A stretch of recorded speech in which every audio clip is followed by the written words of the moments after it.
Hello, and welcome again to another episode of the Future of Funding podcast. Today's guest we have with us, Loic van Cutsem, a friend of mine and co-mentor and co-evaluator for various projects around the world. Loic, welcome. Thank you so much for joining us today. Maybe I can pass across to you to give us a little bit more information and detail about your background, what you're working on, and something exciting that's coming up in the near future. Yeah, sure. Hi, Rizwan. Thanks for having me on the podcast. Really look forward to our conversation. And as you mentioned, yeah, it's a pleasure to be able to be working together in different ways and forms in different contexts since several years now. So my name is Loic. Indeed, I have a background initially in kind of corporate sustainability, but since 10, 15 years now, I guess, more in the social entrepreneurship field, both as a co-founder, but mainly as an intermediary, supporting social entrepreneurs, NGOs, whether they're at an early stage or more advanced kind of scaling stage, to scale their impact. That takes different types of support, but that's basically what I do. And today I'm a consultant in the impact field, working for different impact ventures, both in the kind of biodiversity nature field and in the energy and education field. And I also work for a couple foundations, just like you do as well, helping them figure out the best funding strategy, how to best support grantees, or doing due diligence on grantees, things like that. Yeah, and I guess that means that you've had a pretty good insight into quite a wide range of nonprofits. That's the difference between talking to someone that has founded and run a nonprofit for a long time. They've got an experience of one context. The advantage of the kind of work that you and I do is that we have a good insight into many contexts. And certainly the fact that your background with Ashoka would have brought you into contact with a lot of real grassroots projects and their challenges with funding and fundraising. And as an intermediary, you get to sit in between finance and execution, while supporting execution and also sometimes supporting finances. So I think your insights will be really useful to get that slightly broader perspective of the patterns in what works and doesn't work and how the funding should look like in the future. So before we move on, though, anything exciting that's in the near pipeline for you coming up? Yeah, there's a lot of exciting stuff going on. One is this impact venture called biodiversity is now really scaling internationally. So lots of exciting new partnerships.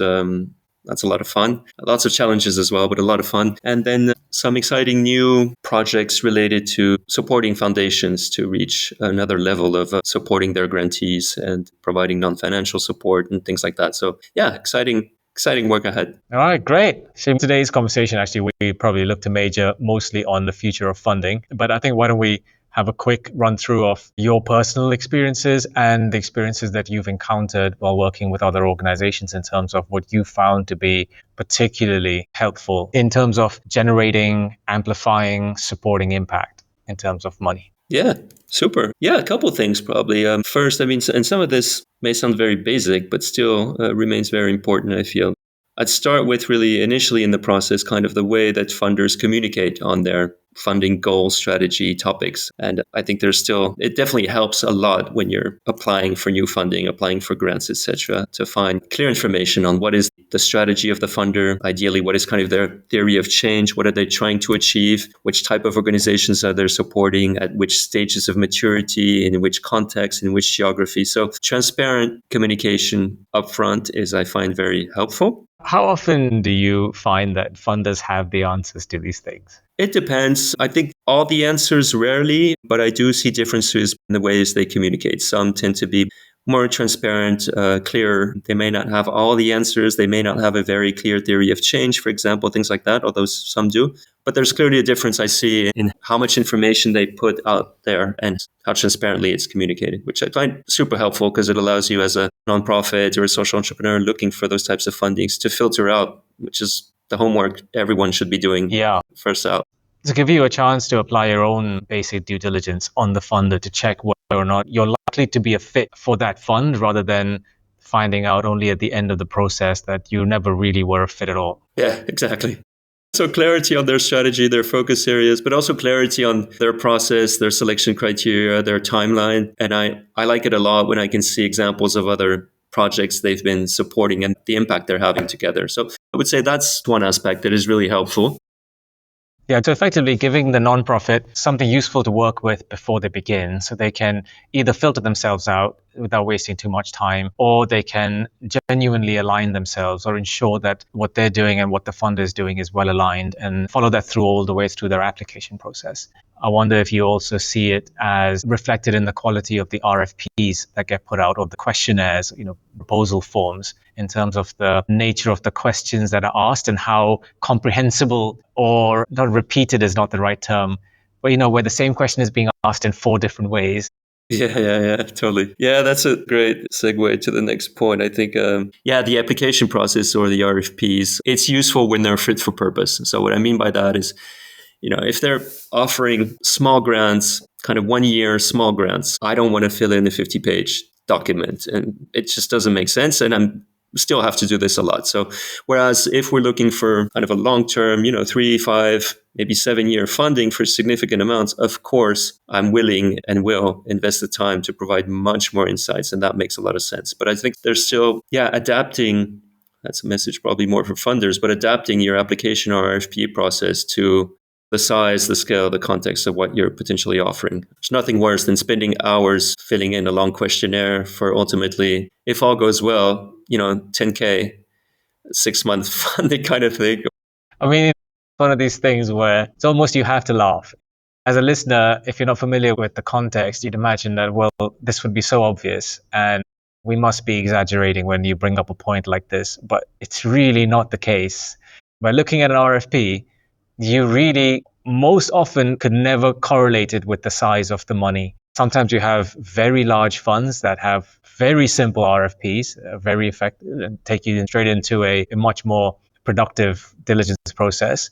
And then you've got some very small grants that have wildly complicated RFPs. And going back to the point I made earlier, one of the trickiest things that I've encountered, both as an executor and as a mentor for nonprofits, is when they are faced with a question that's essentially asking the same thing in different words. And you're at a loss because you're like, well, I'm sure I've already answered. Do I repeat the same thing? I can't repeat the same thing. So now I've got to find another way of saying it. Just quickly, it's a bit of a detail, but I found it an interesting good practice that I've experienced applying for a grant. It was not too long. And then they invited people to an interview. And it sounds again very basic and simple, but it doesn't happen often to have the opportunity to have a bit of FaceTime with the potential selection jury makes, I feel, a big difference. You can, you get a feel of, first of all, of who's in front of you and whether that's a good fit or not. If you kind of share the same values or not, it comes up quite quickly in the conversation. And it allows to have a much more interactive, clarify maybe questions or points they didn't understand and vice versa. So simple thing, but it doesn't happen often. Usually you fill in your form. It takes a lot of time. You send it through. Worst case, you never hear back. Best case, you hear back. Well, sorry, but it was a long process. We had many applicants. We didn't take you. So having some FaceTime, which really I think is very valuable for the selection jury as well, having 5-10 minutes with the potential grantees to see who's behind it. So we're talking about diligence beyond paperwork, right? Do you have an opinion on that more widely than just the one interview? Yeah. So precisely, I think, the paperwork is one thing, but for me, the quality of due diligence should be in interviews, in FaceTime, but also discussions with other stakeholders involved perhaps in the project, right? Not only with the founder or the team, but also getting as many perspectives as possible from beneficiaries, partners, implementation partners. Especially when you're looking at scaled up organizations or organizations that are planning to scale, because their partners are just as important in the decision, because if they aren't in fact bought in, or they don't know what this is all about, or they're not in fact as capable even as the primary organization, the likelihood of that scale up or the impact remaining effective is fundamentally compromised if the partners are not as effective or is not as competent as the main organization that you're giving your money to. Right. Absolutely. Yeah. All right, great. What else in terms of good practices?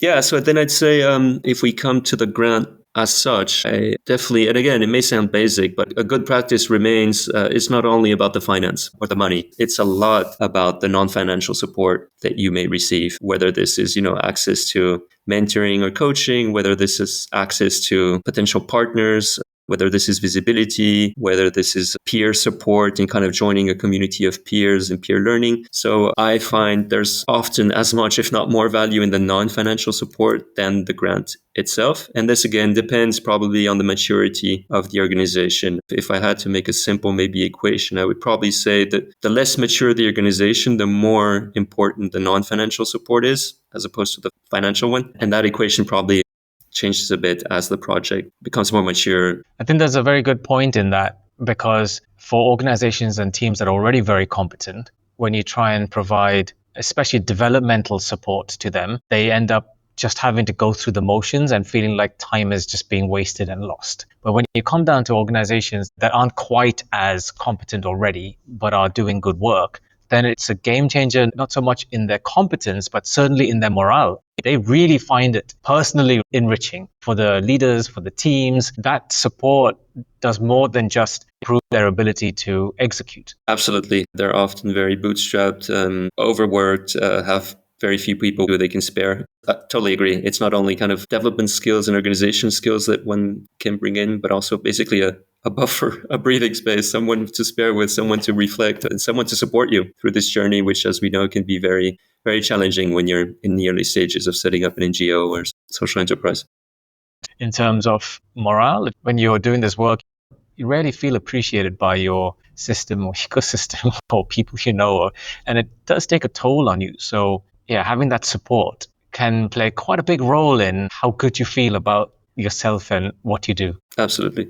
Yeah. And it's so important. We're seeing, I mean, it's another topic, but the whole issue around well-being and burnout in this sector is such a big one. So I think these are all interventions that can mitigate and prevent a bit those. That goes back to your point about non-financial support around mentoring, right? Like mentoring plays such a valuable role in a scenario like this because it does both those things. It really helps with the resilience and how people feel and their motivation and morale, while also improving their capability and their capacity and so on. As a mentor, how have you found this when you're working with nonprofits? So there are different experiences. In some cases, it takes a bit of time to create that trust relationship. You know, maybe they haven't yet experienced mentoring, so they may be a bit reluctant, but worried or curious to see how is this going to work. In other cases, they've been through other coaching or mentoring programs and they're a bit more confident. But building trust is anyway a crucial part of the recipe up front. And then indeed, I think it's just showing up and asking the right questions and just being there, listening a lot as well. And as you say, it's not only about kind of the technical skills and the specific organizational elements, but it's often a lot about the person that you're working with. Funders should definitely be core and close partners and at the same level as grantees. So no power dynamics or avoid them as much as possible and really be there as partners and supporters and offering these listening spaces. Yeah, I think at some points there may be a bit of conflicts of interest. I mean, it's different roles. They're still the funder, so you may need to bring in other types of more neutral people. But I think the funders should be very close to their grantees and be there for them, listen and adapt along the way. And I think we're both involved in working with some foundations where they, for instance, have bi-monthly review meetings. It's hosted by external people. But these are spaces where, challenges can be discussed. Progress, of course, can be discussed. So effectively, you're creating a triangulation there, right? It's not a direct one-to-one anymore. You're creating almost an intermediation that allows a bit more space and breathing room and manages the power dynamics in a healthy way between yourself and the nonprofit, because now there's an intermediary. If they're set up badly, then of course that intermediary is just an extension of yourself as the power player. But if you do bring on people that are ex-practitioners or people who really have a deep-rooted history in caring for impact and delivering impact, then they tend to do a pretty good job of acting as a functional intermediary, which gives a lot of value, I think, both for the nonprofit and for the funder. Yeah, no, absolutely agree. Obviously, I have to mention the kind of good practice or what helped me, the long-term perspective, which is still also rare in this field. It's very often 1 year, maybe renewable, but 1 year kind of grants. So anything a bit more long-term, anything a bit flexible is definitely extremely helpful. What do you think is a sensible, when you say long-term, I don't mean necessarily as a grant commitment, but a commitment in terms of how long you should really be supporting organizations or projects. What's a minimum sensible timeline, do you think, for us to be able to actually generate and see impact? Yeah. Well, change doesn't happen overnight, right? It's non-linear, unpredictable. Certainly, if you really want to address the root causes of a problem, it's 10, 15, 20 years minimum type of work at the system levels. It's so important that you say that. And That's why I asked the question. I feel like as practitioners and as a real world of executors, what we look at as the minimum timeline, you said 10, 15, 20 years. We're so far away from what the funding ecosystem thinks of as a maximum timeline of 3 years. I think to me, that is the crux of the biggest disconnect between finance and execution. Yeah, I completely agree, which doesn't mean that, a particular funder needs to be providing funding during 10, 15, 20 years, but the whole system should be articulated with that timeline in mind. And then it can be adapted to the specificities of the funder, the maturity level of the project. It can be a combination of funding, non-financial support, new funders can come in, but there's no change, no deep change, no systems level change that can happen in less than 15 years. And I guess the crux under that is that as a funder, if you really want your financing to result in impact, then there's an onus on you to ensure continuity or ensure that it's being set up for continuity as compared to just doing what everybody else is doing now, which is just turning up for a small time frame of that and then assuming that, well, it's the non-profit's problem to ensure continuity. You get what I mean? You've got to find the next 3-year funder and then the 3-year funder after that and then the 1 year in the middle. And for us, we're just interested in what we do in the 3 years, and then if it continues after, it continues. If it doesn't, it doesn't. And I feel like that sense of recognizing the timelines it takes is so critical because, like you said, you don't have to be the funder for the whole time frame. But once you select organizations, you really should be selecting ones that you feel confident to support over the next decade if they meet all of their commitments, rather than looking at ones that you're confident to support for the next 3 years and then you know that you're going to find another player. Yeah, absolutely. Crucial. I agree. Any other points in the good practices arena that jump out at you? Yeah, when it comes to defining kind of the whole so-called MEL, monitoring, evaluation, learning, the reporting requirements kind of thing, that can also be very cumbersome. And again, it should be fit for purpose. If it's a small grant, you shouldn't be asking much and maybe more. But one experience I've had, and which I think should be systematically done, is that the donor did not impose the KPIs on us, but asked us, kind of said, okay, well, you guys are the experts actually in this field. What are the key metrics that you would like to track? And of course, there were conversations, interactions, but we co-created the metrics and the framework together, which I think, again, perhaps sounds very basic to the listeners, but it's still something that is not happening enough. Very often the funders come with their framework, they put it on you, it creates power dynamics, and you end up monitoring and tracking stuff that you don't really want to be tracking, and it just brings your resources and attention to something that is not actually what you should be doing necessarily. I think if funders were genuinely coming in with high competence in that domain, or the funding team was built up from people that have all got histories of executing for that demographic in that domain, then it's hardly going to feel onerous for the nonprofit when whatever is being provided as a framework clearly fits. And as you know, most executors actually welcome being pushed and challenged to do better and to think better. And I think that's the nuance in this point here, right? Which is that it's not that common that funders will in fact arrive with deep domain experience in their teams and in their design proposition. That's when it becomes a real problem, that you have that arbitrary requirements that you have to find a way to accommodate. And there isn't a two-way dialogue that really even allows you to say, well, I don't think this is particularly going to be helpful. This is just going to suck up resources that achieves very little. Yeah, I completely agree. I think this is a key barrier, a key challenge in the field today. Well, I guess that leads us neatly into the next piece of this, right? Which is, what are the practices that you encounter that you've seen to be very unhelpful in enabling impact, to the point of really inhibiting it or holding it back, demoralizing teams? Well, it's a lot of the opposites of the ones I mentioned earlier, obviously. But there's definitely something to build on what we were saying around power dynamics. This is not helpful. If you feel there's a lack of trust from the funder, if you feel they're not in a genuine space, but more in a controlling space and trying to influence you to deliver KPIs that their board needs to see, those kind of things, that's really unpleasant and unhealthy and just unsustainable.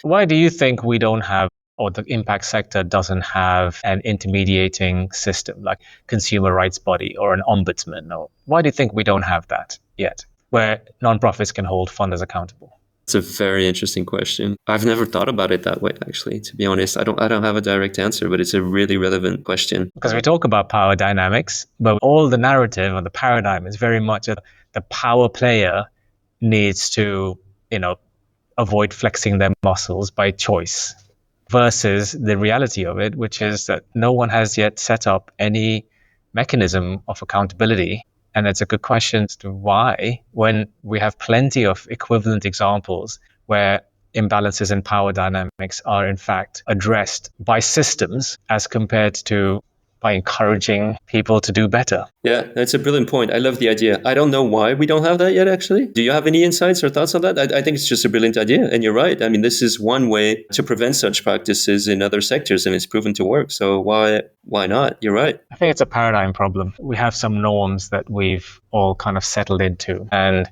a lot of the discussion around improvements or changes are all incremental adjustments within the boxes of those paradigms. It's a little bit like you were talking earlier, a previous paradigm we discussed is time frame, right?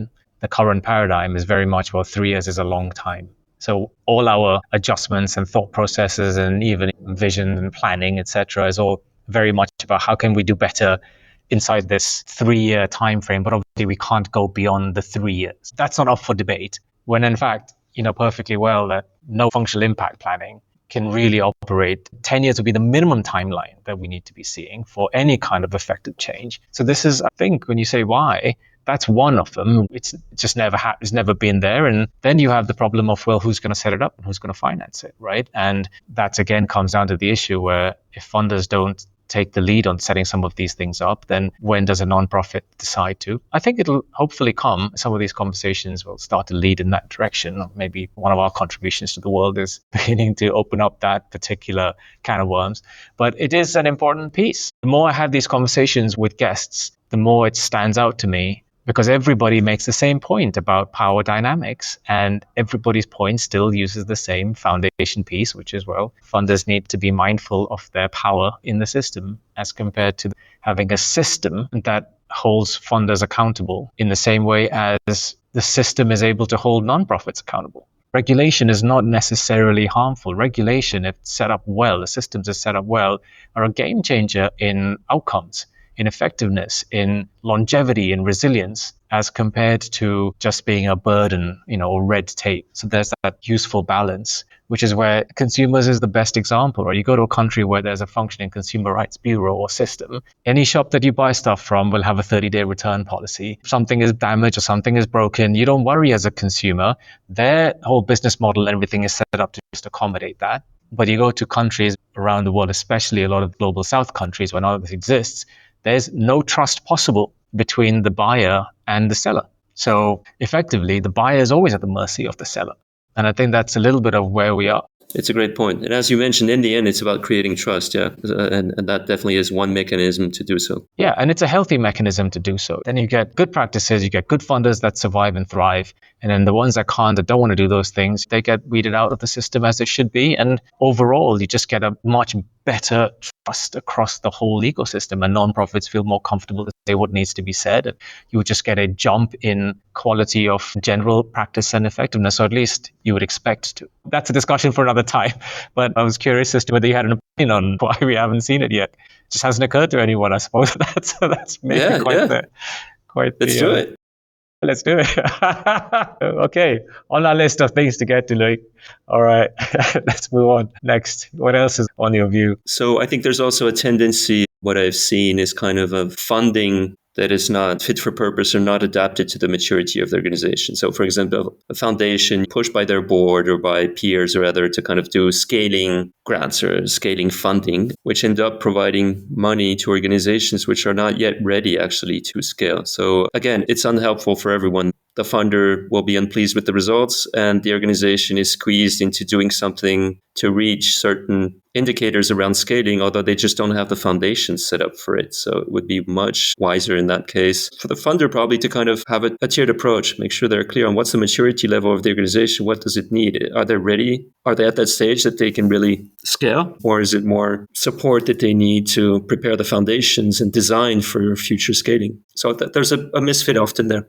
Well, there's an underlying point there that may be worth drawing out, which is, by and large, organizations are not ready to scale. I think this is not a case of 90% of them are and 10 of them aren't, and it's really the other way around. the vast majority, certainly in my experience, and I'll pass it across to you to comment on it, of where we are providing money to scale has been provided by a player that doesn't understand scaling and therefore isn't able to recognize the difference between an organization that is doing well in its local environment and an organization that is functionally ready to scale that up.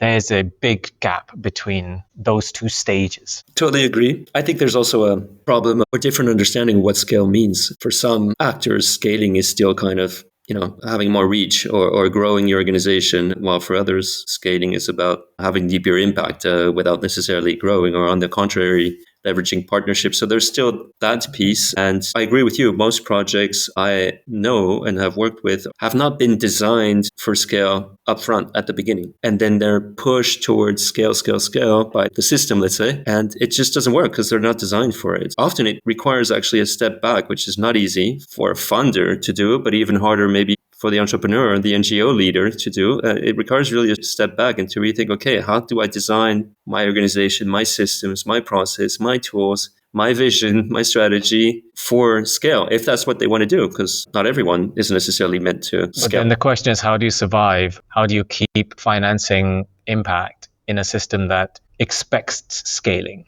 That means if you don't proceed down that line, then eventually you're just walking into a wall, into a plateau. And then that plateau from there on is a sliding slope downwards. So you're trapped in a tricky position if you're a mid to large sized nonprofit now in terms of what your future choices are. No, absolutely. That is a bit of a wicked problem in the way the system is set up today. It's all about scaling at some point with different definitions, with different expectations. Yeah, another one of my guests made a really good point about this, which is linking it back to a point you made earlier about being transparent around your processes, timelines, expectations, and so on. Different funders, the fact that they have different expectations or understanding of scaling, if they're not transparent about what they are, again, you can end up with a big communication gap between the nonprofit and yourself, which you may only end up resolving very far down the diligence line, where you eventually realize that you're talking completely different languages in terms of what you mean as scaling, and therefore that nonprofit then fails that diligence. When really, if that had been clear right up front, you could have both saved yourselves a lot of time and effort. But it's particularly demoralizing for the nonprofit at the end to find out that they were thinking of as scale and what the financiers thinking of as scale isn't the same thing. So I think that transparency, so having that clear expectation and then making that expectation clearly visible is also, I feel, very important. Is there any onus on funders, do you think, to establish a unified definition or expectation of scaling to really align with everybody else, or do you really do your own thing? I think most of them do their own thing. I mean, let's be honest, there's a lot of competition in the funding system. So when we talk about the future of funding, I think that anything around more collaborative funding targeted to really address a specific issue and then clarify indeed your expectations, your definitions of scaling, and make sure that everyone has the same understanding is, I think, crucial. All right. Any other on your practices of less helpful things? What would you say in your experience are funding practices that you've seen to be most demoralizing for nonprofits, teams, or their beneficiaries?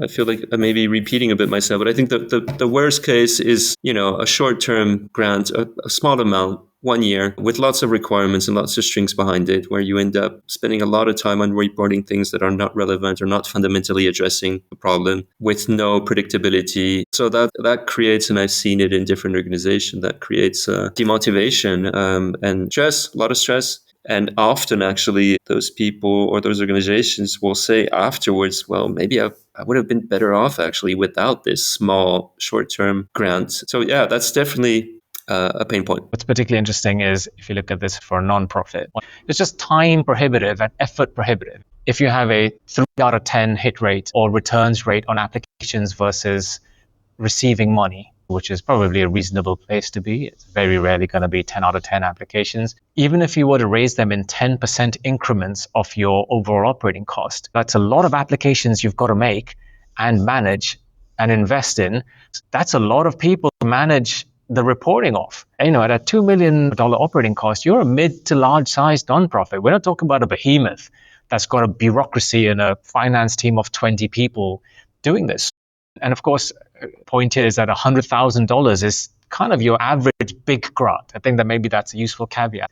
It's very rare to be seeing $1 million grants, and then rarer still to then get the really big grants, the 10 million and the 20 million. So you can imagine how many funders we have to manage to be able to operate a $2 million operating cost. So when you're smaller as a fund, it's useful to have some of this context so you understand what in fact is a sensible amount of money to hand out, and then what is a sensible amount of reporting and engagement expectation for that money. Right. And I would add to that also, that was the other point I wanted to make. What's the sensible split between kind of unrestricted funding and restricted funding? I think that's another challenge we're seeing. Most of the funding is still very restricted, so linked to a specific program. Whereas, and this depends a bit, again, on the level of maturity of the organization, but I would argue most organizations, at least in the kind of early stage, really need unrestricted funding, or at least part of the funding should be unrestricted, because they need to build their foundations, build the backbone, build the systems in order to deliver and reach impact at scale later on. And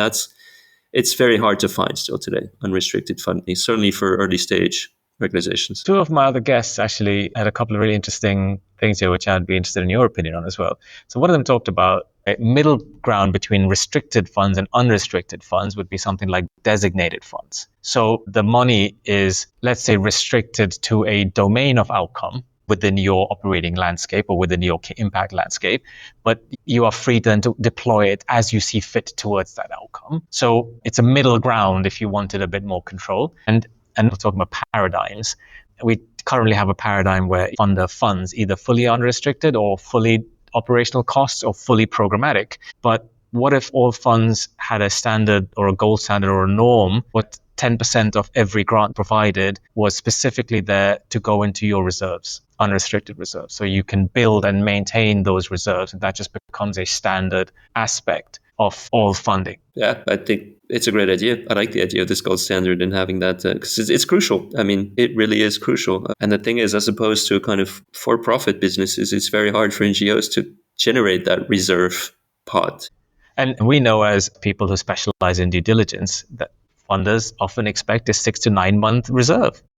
And the question is between your expectation of what you expect them to have, but the fact that your grant money does not in any way allow for that reserve to be established, created, built, maintained. So again, talking about gold standards, we should be looking to make sure that nonprofits have a 3-year reserve, and obviously a reserve policy that determines how it's going to be used and when it's going to be used, etc. But if everybody's grants are contributing to the setup of those reserves, then there can be a functional reserve policy that says, when it extends beyond that, then the money needs to be used for development straight away, or application or growth or whatever. Mm-hmm. But can you imagine the difference in all operational effectiveness if you had the money to accommodate funder delays and changes in circumstance or any of those things, instead of it just immediately putting your whole team and your beneficiaries at risk? Yeah, I wonder what your thoughts are on that. I think that would be a game changer. I think it really is one of the crucial challenges today. Which I guess sets up perfectly for us to talk about your vision and what you see as game changing for funding. Yeah. That's fun. Okay. Let's stream a bit. So I think one, and we've started discussing about this obviously already, but I would like to see a clear strategy from a funder, ideally a coalition of funders, informed by real knowledge of what the sector needs. So co-designed by the experts, by the stakeholders, by the beneficiaries, and with, as we mentioned earlier, kind of a 15 to 20 year vision of how we as funders want to address the root causes of a specific sector or a specific social challenge issue. So actually, I think what I'm saying is, what's our systems change strategy as a funder, or ideally as a coalition of funders, in the long run to really change the system for good? So, and that means really looking at things. How do we shift norms? How do we transform underlying structures? How do we make sure that the necessary policy shifts happen? So it's a totally different level than the typical kind of, how do we go from 1,000 people, beneficiaries reach to 5,000. Yeah, and it's a paradigm shift as well in two ways then, right? In terms of what you consider to be impact at scale, and the idea that we're here to fund the eradication or transformation of social issues. And talking about collaboration, if my money is not big enough to realistically do that, then I need to figure out how I collaborate with others so we network that money together. and then together design for what needs to happen at that bigger picture end. Another interesting thing that came up from one of our conversations with the previous guest was she talked about impact synchronized funding. And what on that was issue synchronized funding. So if you think about the issue, what's the timeline to impact that issue? And how do you synchronize your funding to that timeline? It's a paradigm shift in how I think funders today are still looking at nonprofits or impact, which is let's find good nonprofits to give our money to. Absolutely. I think, there are some pioneering actors that do think that way, but it's still a minority. I think it's crucial. And the collaboration piece, I think it's tied. I would love to see much more collaborative funders. And this can be different type of funders, potentially, individuals, foundations, governments, or even corporates coming together to collectively address an issue at scale. And it really makes sense, I think. It allows them to spread their risk, to obviously have a larger impact, but also to combine different expertise and go much deeper. Yeah, and funders, anyone or a number of those funders can take the lead and becoming the anchor for that money. Some of them would play pioneering anchor roles. Others would just be quite happy to put their money into it. I think we have to be careful that we don't end up with 2 or 3 or 4 massive pools that become bureaucracies. But I feel like knowing that that's a risk, there's a way to manage what's necessary for that issue versus just making behemoths that funnel money to their own preferences. Yeah, I think that's a matter of defining the right governance. But that's all doable if there's a shared collective vision behind it. Again, I think there's also alignment between boards who effectively take the final decision and the teams managing the foundation and the grantees. How to make sure that the decision makers, i.e. the boards, have the right experience or at least the right knowledge to be able to understand what their teams are trying to push for, which can be things like shifting from short-term reach to more long-term systems type of impact. It's a totally different way of thinking. For example, if you come from the corporate business world, you think in terms of short-term market share, 3-month to 6-month type of thing. And it just doesn't work.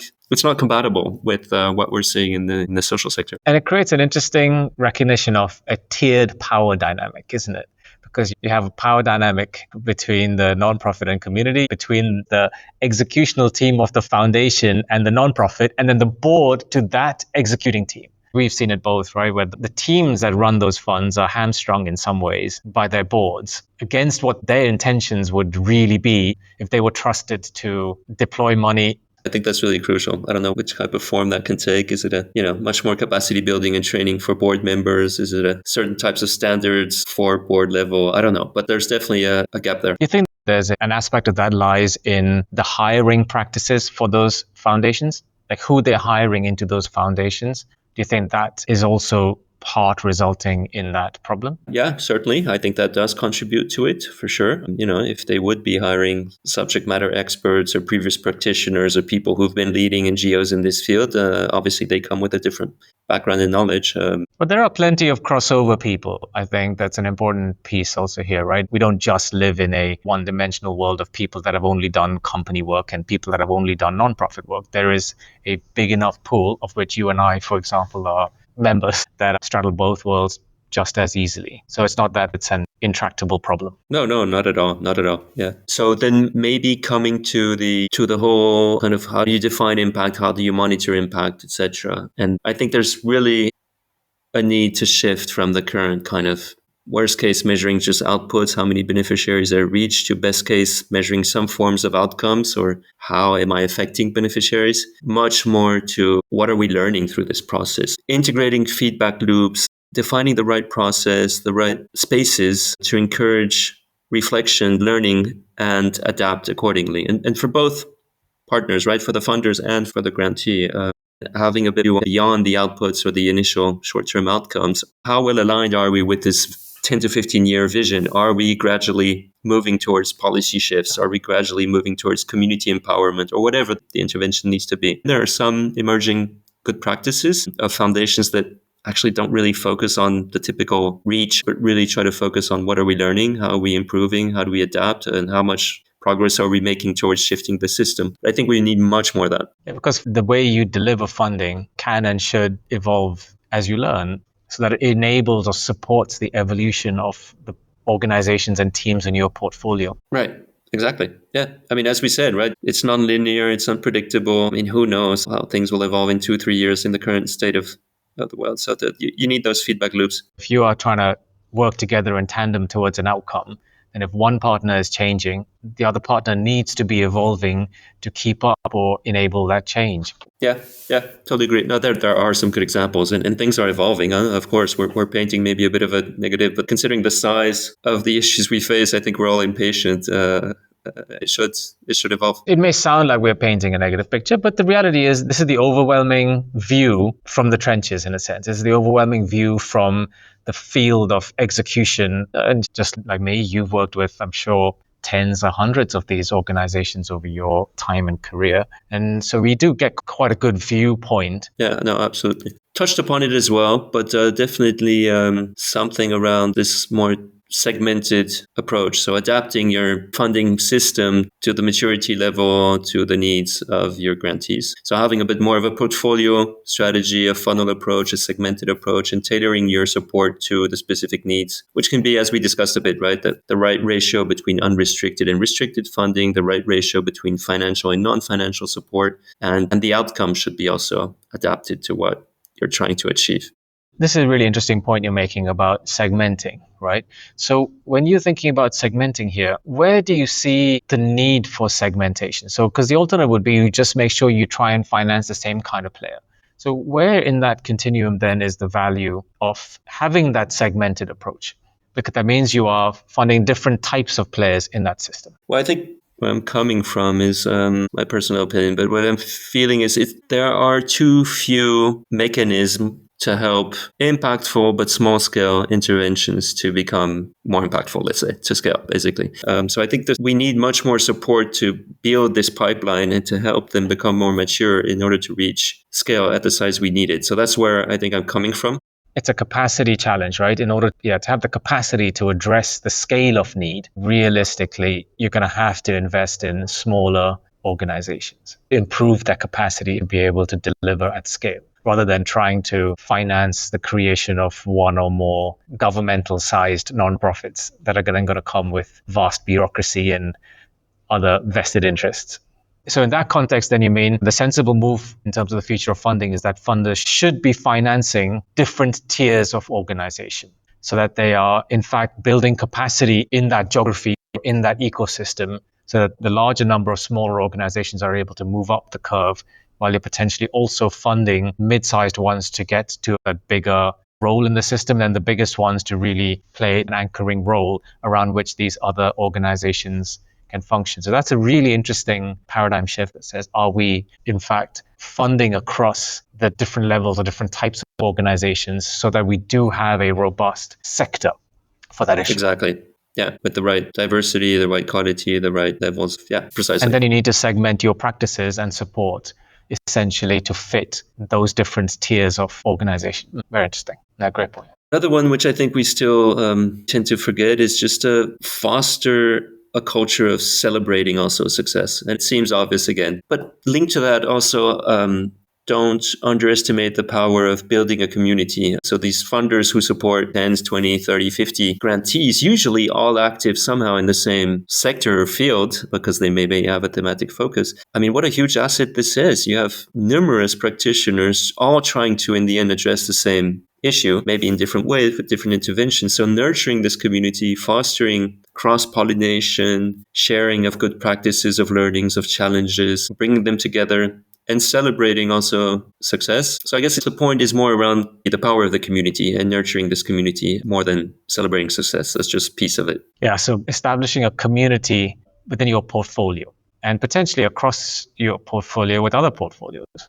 Yeah, even better. Because in the end, I mean, these are all people sharing the same values, the same vision, potentially with different interventions. And that's another issue. A lot have overlapping interventions. So that's also something that funders could look at. How do I make sure I have complementary interventions rather than a bunch of people doing the same thing? So maybe that's also something. How to foster more of a culture of experimentation if needed, or at least ensuring you have sufficient diversity and complementarity in your portfolio and not too much Yeah, similar. that complementary diversity, I think, is very, very important because almost all of these big complex issues are multifactorial. And if your portfolio doesn't in fact cover those factors, there's almost no chance that you will ever see any functional transformative outcome. Do you see that very often? Really well understood and well fleshed out portfolio strategies? No, I don't see it often. And again, it exists, of course, but no, it's not yet mainstream. And again, I think it links to different items. In some cases, the strategy is just not clear. The need or the issue is just not clearly understood. The more we talk about this, the more you can just see so much room for improvement in funding practices that you can just imagine the untapped impact that is just waiting. The current paradigm is that nonprofits need to be better. They need to be better funded. They need to be more competent. We need better solutions. We need more nonprofits. The paradigm is the nonprofit is where all of the potential lies. But actually, the more we have these conversations, the starker it becomes that the real potential lies in the funding ecosystem, because that's where all of these things have languished as compared to the operating sector, which has been under a lot of pressure to move forward. And therefore does, but is also limited in its ability to move forward by essentially its dependency on these practices. Completely agree. I think that's actually a great way to summarize or conclude the conversation. There's a huge untapped opportunity there, and there is a lot of money being channeled to the field, and there are some easy tweaks. I think we've discussed, some things may be a bit more cultural, require more time, but there's some easy tweaks of practices that can be put in place and would just make the whole thing much more effective. Yeah, some of it is just philosophical, isn't it? It's not like it's costing you any more money. There are just a bunch of practice changes that could have huge follow-on effects. No, agreed. Yeah, very exciting. I enjoyed this conversation. Lots of good insights. No, thanks for the invitation. I think it's really fun. I enjoyed it. And I get out with a lot of new ideas as well. So let's see how we can then follow up and hopefully make some of these happen. If others are interested, join the movement, reach out. Absolutely. The future of funding. Let's go. But yeah, thank you so much, Loic, for your time today. Super illuminating. And as always, I learned some new things. I particularly like that idea of the segmentation. But yeah, thank you so much. And all the best with whatever exciting things are coming up. Thank you. You too. Thanks for the invitation. I enjoyed it.